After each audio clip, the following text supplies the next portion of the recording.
Hello and welcome to Season 4 of the NGO Whisperer Show. My name is Dr. Carolyne Opinde. I am the founder of the NGO Whisperer and the convener of the NGO Whisperer Masterclass, the official sponsors of the NGO Whisperer Show. In this season finale of the NGO Whisperer Show, we are so honored and privileged to have Julia Mari Slade. She is a young social entrepreneur who created a community market for small-scale businesses in Cape Town, South Africa. Julia, welcome to the show. Hi, Caroline. Thank you so much for having me on your show. I'm so honored to be here. We are truly honored to have a young person who hasn't even graduated from high school, ladies and gentlemen. And she created a community market for small-scale businesses in Cape Town, South Africa. Before we get into that, Julia, share with us, who is Julia Mari Slade, and why did you choose to be an entrepreneur or a social entrepreneur, as I now call you? Hi, everyone. I'm Julia Slade, and I've recently turned 18 years old. I'm a high school student, and I've been doing small business concepts from the age of 5. When I was very small, I started making cards, and then when I got older, I started doing more concepts. And then last year during the lockdown, I realized how many of my family and friends had lost their jobs due to COVID and were trying to make a living for themselves.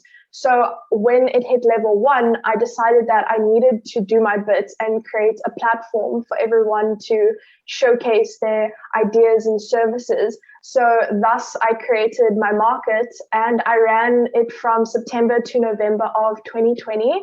Currently it's on hold while I get my matric certificate, but hopefully in February of 2022, we are going to be relaunching bigger and better than ever. For those who may not know, matric certificate is high school education. So we are speaking to a high school student who set up a market for vendors to sell their products during COVID-19 lockdown in South Africa. Julia, what you have achieved is impressive. And you're not just into the market, you also started your own businesses. As you said, from the age of 5, you were introduced into entrepreneurship. And entrepreneurship, or enterprising the youth, is really the answer to the unemployment that we have in South Africa and many other countries around the world. In your opinion, what does social entrepreneurship mean?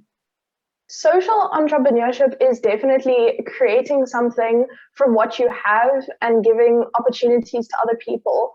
I'm a firm believer that there's enough customers and there's enough wealth to go around, and being a social entrepreneur is not only creating business for yourself so that you're not reliant on government or big corporations, but it's also giving back to the community and making jobs available to those who might be blue-collar workers or those who might not be able to start their own businesses from scratch.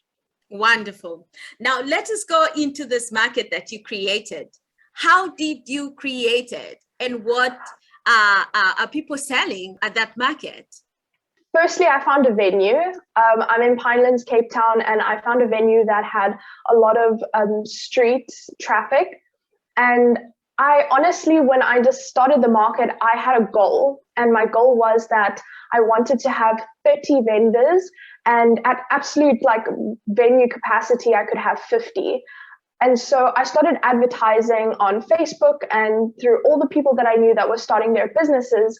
And through that, within 12 hours, I had 50 vendors and about 50 people on the waiting list for my next markets. So I first advertised, I got a venue together, and then in order to promote the market, I went on a lot of social media outlets. So I was interviewed by Cape Talk twice, and I went on Cape Town TV. And then when the market actually happened, we wanted to boost its success even more. So I had an article written about me in the Muse and the Southern Suburbs Tatler as well. Where is this market located? We know it's in Cape Town, but where specifically? Originally, it was located in Pinelands. We had it in a school hall and also in a bowling club. However, when I relocate my market next year, I'm hopefully going to have it done in Wynberg. Wonderful. And will that be still within a building, or is it going to be an open air market? Well, last time we did inside and open air because of COVID regulations. But in order to maximize the attendance for the markets, I'm hopefully going to have them outside as of 2022. That is impressive.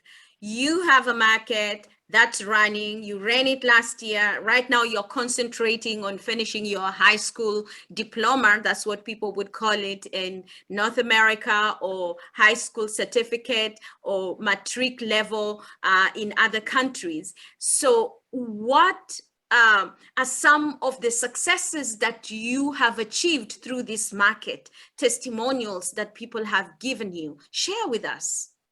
I think that one of the biggest accomplishments I would have said was a lot of the people that were selling at my markets were breadwinners for their families. And during the course of running it last year, I did a small calculation and over 500 families were positively impacted through the markets. I had over 500 different vendors through the 2-3 months that I ended up doing it.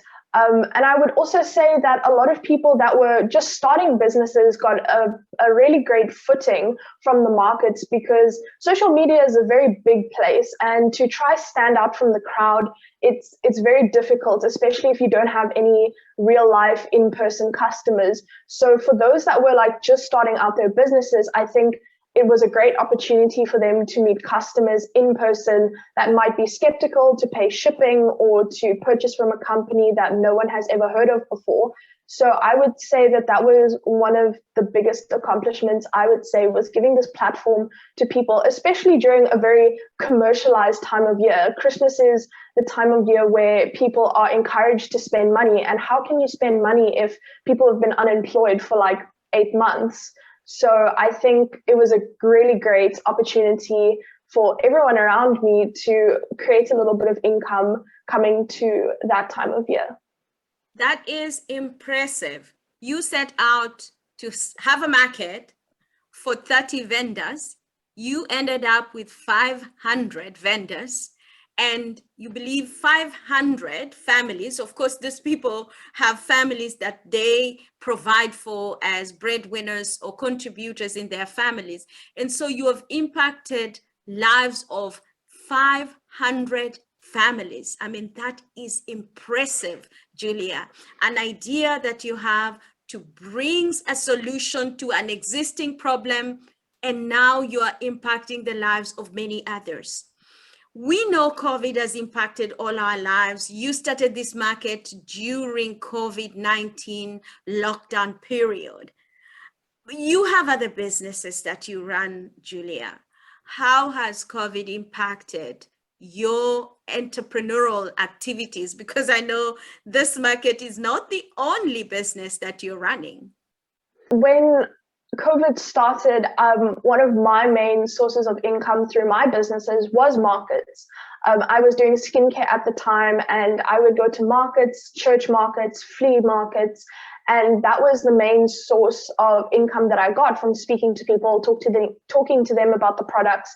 And then when lockdown hit, it was kind of scary because I didn't know how that would translate to my business. So something that I did was I started kind of pushing the social media game a bit more. And through the first couple of months of lockdown, it was absolutely insane. People were just ordering stuff. I think a lot of people were very home fatigued and they wanted something new and exciting, and ordering things online is like getting a little present from yourself. I mean, you get so happy even though your credit card might not be so happy about it. And then when it came to the beginning of this year, I knew I wanted to start something again as well. So I started doing thrifted clothing on Instagram because one of my very big passions is the environment and sustainability. And personally, I believe that all of us need to do our part to give back to the environment and somehow make it habitable for many, many generations to come. So by starting a business for sustainable and thrifted clothing, I think I really contributed positively to spreading awareness about how we as individuals can make small choices that can positively impact our environments and communities through simply just purchasing clothing. Absolutely. It is a big thing, and there's a big movement right now in the fashion industry to ensure that fashion is sustainable and that it does not harm our environment, because there are tons and tons of clothing, not just any other clothing. I mean, think about t-shirts and how many t-shirts we all buy that end up in a landfill, and that most of that material is not biodegradable. So we commend you for the amazing work that you're doing. And at only 18 years old, wow, wow, well done, Julia. Now, as we continue with this episode, we are looking at young people enterprising their community, creating opportunities. We always used to, oh, let's help our young people to step into entrepreneurship. You've turned it around, and you as a young person, you are creating opportunities for others. Back to the market. Do people have to pay to be vendors at your market, or is it all for free? We started off with a small vendor fee to pay for our venues that we had, because at the end of the day, a lot of venues aren't very keen to just let out their venues without a rental fee. So yes, there is a fee attached to it. During the Christmas time, our fee was 200 Rand for your stand, and you would get, depending on the venue, a 3x3 meter or a 5x5 meter area whereby you could put up your stand. And that goes towards, obviously, my business, but it pays for our security that's there, our advertising, and the venue costs as well. Because something that makes markets so great is how many people actually come to it. You can have 100 vendors in your thing, but if no one shows up, it's really disappointing. So a lot of funds that I get are strategically put into places like print media and social media to make sure that we maximize the amount of customers that are allowed in the venue during the time. You've got a great business model, and we are here to support you. Just want you to know that the NGO Whisperer fully supports you, Julia, and we will support you all the way once you are done with your matric certificate and you are ready to come back. Let us know, and we will help you to raise visibility. And I'm calling out on other magazines and talk shows to support you. Anyone who's watching right now, support young people like Julia who are making an impact in people's lives, raise visibility for them. Julia, what plans do you have for the future? I have set a few short-term and long-term goals, but before I'm 21, I'd like to purchase a bit of property for myself. I want to become a homeowner before I am 21. And in the next 12 years, I'd like to get my doctorate in business. I will be studying next year through UNISA a BCom in entrepreneurship, and then hopefully I will be doing honors, masters, and then eventually a doctorate in that. Wow, I can already see that. I look forward to celebrating with you, even if it's going to be online. When you graduate all the way, every step of the way, reach out to us. We will join you in online celebrations. We're now used to celebrating birthdays and everything online. So we are here again, once again, committing to supporting you because we believe in you and we believe in young people who are making an impact in people's lives. As you all know, at the NGO Whisperer, we are all about connecting people, raising funds, and impacting lives. And that is exactly what Julia is doing. Julia, what last message do you have for governments, for the society in general, and good citizens on enterprising young people? I started doing business as a subject in grade 8 and 9. Unfortunately, it wasn't offered through matric. And my business teacher left us with something that I will never forget. And she told us, when you guys get out into the work environment, do not be a job seeker, but rather a job creator. And something that I would really, really like to advocate for young people or even older people is create your own businesses and become self-reliant. A lot of people are trapped in the cycle of poverty because they are trapped in working for minimum wage jobs whereby they can better themselves in skills and definitely create their own businesses, even if it's micro businesses. By becoming self-reliant, it's almost alleviating pressure on government, which will in turn have our resources put into a lot more valuable things. During the last 2 weeks, when they opened up the COVID relief grants, more than 8 million South Africans have applied for the 350 Rand grant. And it's heartbreaking because a lot of people like that are blue collar workers and they don't have any other sources of income. So I would like to see within the next 10, 15, 20 years that South Africans are owning their own businesses and not these massive corporations and that are making small opportunities for everyone in their community. Wonderful. One last message for young people like you. You are a young person. You started out throughout your life from the age of 5. You have stepped out and stepped into entrepreneurship. What message do you have for young people? Don't let them tell you that you can't do it, because you definitely can. A lot of people told me that doing a market is too ambitious, and I was just in grade 11. Oh, they're not going to take you seriously if you're 17 years old and you walk in there and try to negotiate deals. But something that I'd like to say was, well, I did it. So what's your rebuttal to that now? That is powerful. Don't let them tell you that you cannot do it. Mari Slade has done it. She is an entrepreneur with multiple businesses.